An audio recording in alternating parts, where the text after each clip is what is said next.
বড় লোকেরা আজকে একটু রোদ্রে হাঁটতে পারো না, সাধারণ গরম সহ্য করতে পারো না, এয়ার কন্ডিশন ছাড়া থাকতে পারো না, আরে নরম বিছানা ছাড়া ঘুম আসে না, শক্ত বিছানায় শুলে ভিটে কাটার মতো লাগে, খালি পায়ে হাঁটতে পারো না, মাটির চাকা তোমার কাছে কাটার মতো লাগে। কোনদিন চিন্তা করিয়া দেখছো এই নরম শরীর যদি খোদা না খাস্তা জাহান্নামে আযাব শুরু হইয়া যায়, জাহান্নামের সাপ বিচ্ছুর কামড় সহ্য করতে পারবে কিনা মনের বুঝাইয়ে দেখো। কিয়ামতের ময়দানে এই সূর্যটা যেটা এখন 9,30,00,000 মাইল দূরে, এই সূর্য যখন 1 হাত বা 100 হাত মাথার উপর করিয়া ছাড়বে আল্লাহ, সেই গরম সহ্য করতে পারবি কিনা?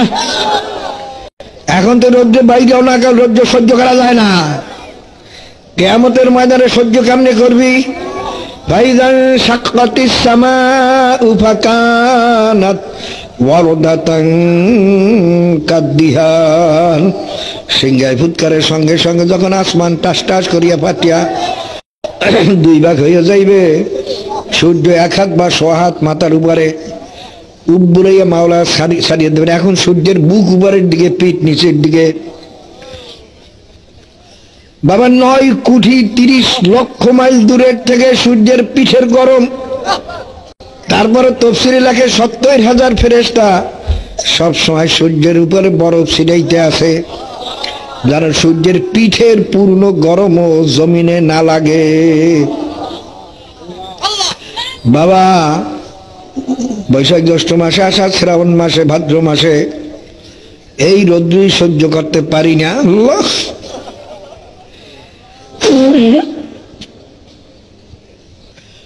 বাবারা চিন্তা করে দেখো, মাওলার কালাম যদি সত্যি হয়, গুনাহগার হইয়া কিয়ামতের ময়দানে উঠলেই সূর্য 1 হাত বা 100 হাত মাথার উপরে থাকবে। আল্লাহ পাক বলবেন বরফ ছিটান তো দূরের কথা, এ সূর্য তোমার মধ্যে যত গরম আছে আজকে ছাড়িয়া দাও। গুনাহগারেরা বুঝুক যে আমি মাওলা কেমন। আল্লাহ, এ বাবা মাওলার কালাম যদি সত্যি হয়, এই আয়াত সত্য মনে রাখিস।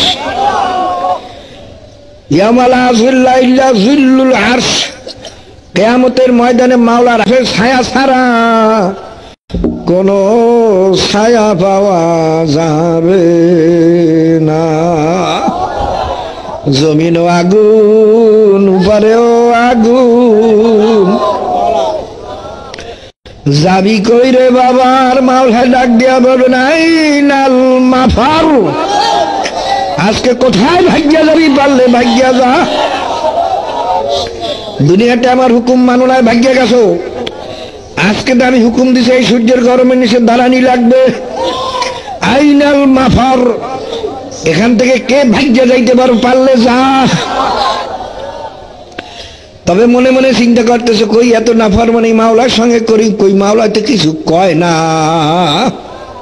আসলে কিছু হবে না। অনেকে এই ধোকায় পড়ছো বাবারে। আল্লাহ পাক ফরমান আম হিল হুম রুয়াইদা, ওগো ঢিল দাও, আরো ঢিল দাও, ঢিল দেওয়ার মতো ঢিল দাও।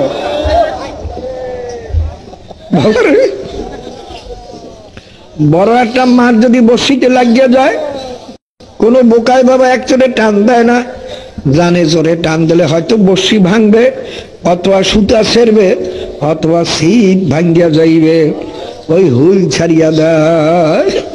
মাছে সারা পুকুরে ঘোরে আর বলে, ও বড়শিওয়ালা আমাকে তো রাখতে পারল না, আমি তখন ইচ্ছা মতো ঘুরতেছি, আমার যেহেতু শক্তি বেশি।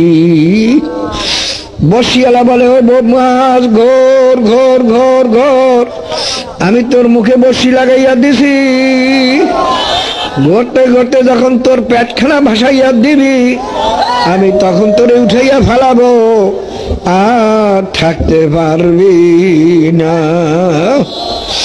মাওলা বলেন কুল্লু নাফসিন যায়িকাতুল মাউত, আমি প্রত্যেকের মুখে মৌতের বর্ষি লাগাইয়া দিছি।